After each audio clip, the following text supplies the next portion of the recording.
Благодарам, почитувана колешке, почитувани колеги. Ова е еден од законските решенија за кои што јавноста доста сериозно реагираше. Навистина низ оваа дебата и низ целата онаа дебата што ќе дојде на пленарната седница, ја повикувам јавноста особено да го следи тоа кое што се обидува да се предвиди или да се дозволи согласно ова законско решение, кое што е многу сериозно и за кое што сметам дека треба колку што е можно терминологијата да ја симплифицираме за да ја разберат граѓаните, затоа што под превезот на одредена стручна терминологија се вметнуваат одредени одредби кои што ќе настанат, односно кои што ќе создадат навистина сериозен хаос во целокупното урбанистичко планирање, како и во проектите кои што ќе треба да се градат, а кои што можеби се од директен и од личен интерес. Дозволете во неколку причини да објаснам зошто сметам дека вака поднесеното законско решение за урбанистичко планирање никако не треба да биде дозволено и на неколку напати е спротивно на други законски норми кои што се усвоени, а и сериозно има, би кажал, и забелешки согласно одредени уставни норми.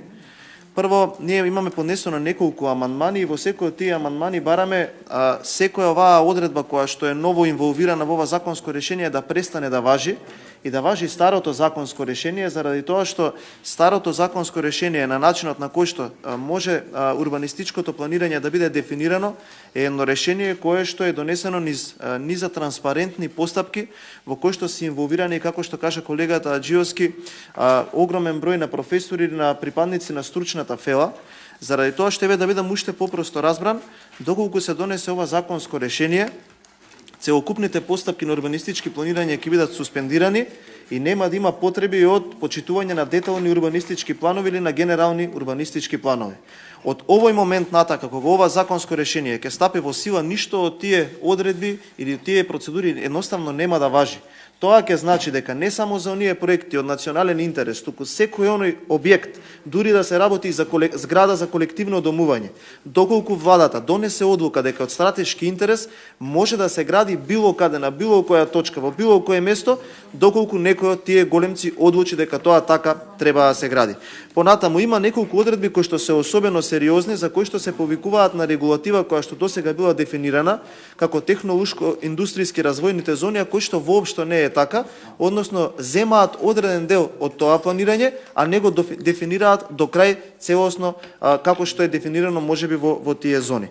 Како што кажа колегата Аџиевски, овој пат тие градби наместо да имаат целосна планска документација, која што од почеток до крај, тука е заменикот министерот во Министерството за транспорт, има предвидено целокупна постапка како треба да биде дефинирано и кои документи треба да бидат извадени, овој пат тоа целокупното го вадите од целата оваа регулатива и велите нема да се гради така, ќе се гради само со урбанистички проект.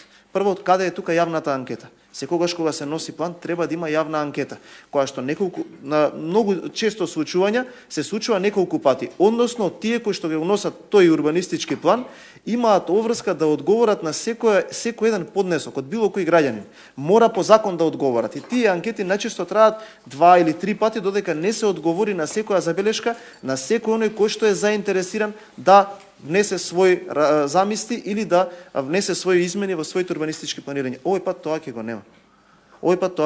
Овој пат било кој граѓанин или било која компанија или било, би кажал, секоја една странка која што ќе сака да ги оспори овие планирања кои што вие ги планирате, нема да може заради тоа што нема јавна анкета. Дали разбирате дека вие со ова го одземате правото на сите оние единки да го обжалат она планирање како што вие сте го замислиле? И сега некој ќе каже, седеле и планирале на Google Maps, па ова е бетер од Google Maps планирање. Затоа што ова, како ќе се испланира согласно некој како што смета во канцеларија, никој ќе нема право тоа да го обжали. Понатаму, исто така, има законска регулатива, кои фирми може да изработуваат планска документација. Овде ви кажа колегата, само еден вработен ќе може да изработува урбанистички проекти врз основа на кои што ќе се градат автопати. Дури и тука се обидувате да направите плодна почва за одредени фирми блиски за да ги добиваат истите овие работи да ги планираат тие трасите. Кажете каде е логиката? Ќе се гради автопат. Тетово Гостивар полесна е трасата. Битола Прилеп полесна е трасата. Гостивар Букојчани, тоа е тешка траса. Од Струга до Ќафасан, таа е тешка траса. Како ќе може да ја планираат или да менуваат урбанистички проекти у фирми со по еден вработен. Дали тоа е за вас нормално? Вие сте 2 или 3 години во Министерството за транспорт. Треба да им одговорите на граѓаните. Вакви закони добиваат европски знаменци. Затоа ви се бунат сите комори. Врз основа на што? Како таа фирма со еден вработен ќе може да изработи урбанистички проект за цел еден автопат?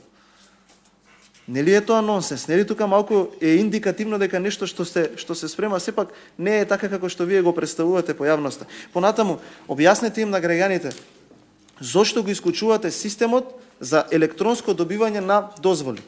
Зашто мора тој што ќе сака да добие урбанистички проект, не планска документација, урбанистички проект, да поднесе писмено барање, а да не може преку електронскиот систем за добивање на одобрение. Еве јас ќе ви кажам, затоа што во електронскиот систем за добивање на одобрение не може да биде инволвиран човечки фактор. А доколку има писмен поднесок, тогаш човечки фактор може да биде инволвиран. Ако е инволвиран човечки фактор, тогаш знаеме дека тогаш може да има влијание врз постапката. И за која транспарентност зборуваме ние? Зашто зборуваме тука ние се? И ваков закон за урбанистичко планирање има европско знаменце. Па еве го поднесокот од комората. Зашто да не го направиме низена јавна транспарентна постапка? Зашто не додадат планери, урбанисти, луѓе од вашето министерство, кои што јас особено ги ценам и знам дека има многу сериозни професионалци во тој сектор. Не е во ред. Не е во ред. Еве ви кажувам, јас сум за да се скратат постапките на овие закони. Во ред, и тоа така треба да направи. Ама не на ваков начин. Затоа што на ваков начин целокупно се отфрла транспарентноста како постапка на носење на било какви законски акти. Понатаму, исто така што е особено интересно, вели може да се гради врз одобрение на идеен проект и сега како може врз основа на идеен проект да се даде одобрение за градба на автопат? Па таму има вијадукти, па таму има тунели, па таму има мостови, па таму има пробивање на траси. Како може врз основа на идеен проект? Па еве вие ја познавате постапката за добивање на одобрение за градење. Колку е далеку добивањето на одобрението за градење од идејниот проект? Па вие кога изработите идеен проект, до добивање на одобрение за градење имате уште 5 или 6 постапки.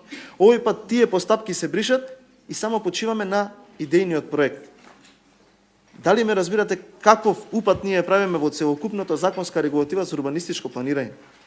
Дека утре по вака новиот закон тоа може да биде многу злоупотребувано и ќе биде злоупотребувано и нема да ги даде решенијата на вашите проблеми. Или еве на крајот една друга работа да кажам.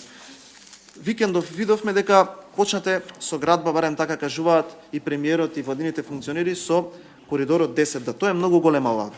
Тоа е огромна лага. И знаете зошто? Зашто не можете да почнете да градите ако ги немате усвоено овие законски регулативи. Па зашто носевте таму машини?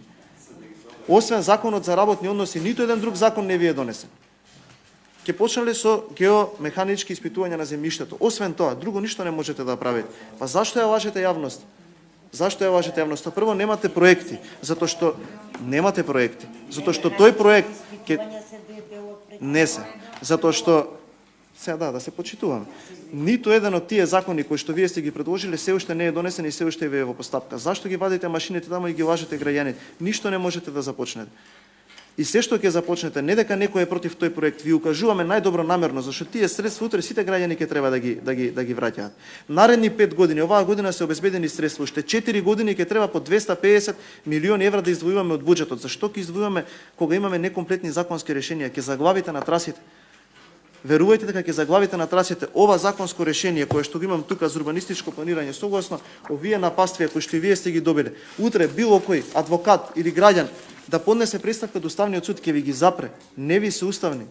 Нема да ви врви проектот добро затоа што не ви се добро испланирани постапки. Дали разбирате дека утре било кој може било каде да гради согласно овие закони кои што вие сте ги дефинирали? Затоа ви укажувам, никој не е против овие проекти. Дајте за вакви сериозни закони да има јавна дебата. Повикајте ги кај вас во министерството.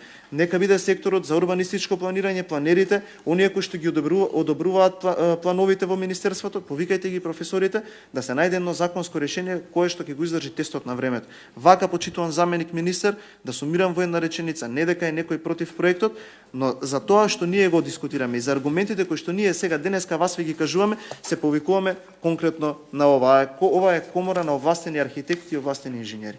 Многу добро знае каде е оваа комора, Ејуп Рустеми, директорот на јавното предпријатие за државни патишта, затоа што се врата до врата, повикајте ги луѓето, ова се многу сериозни закони кои што бараат многу сериозна анализа. После овој закон ќе расправаме и за законот за градење, каде што има уште посериозни и уште пострашни одредби. Вака проекти не се градат. Благодарам.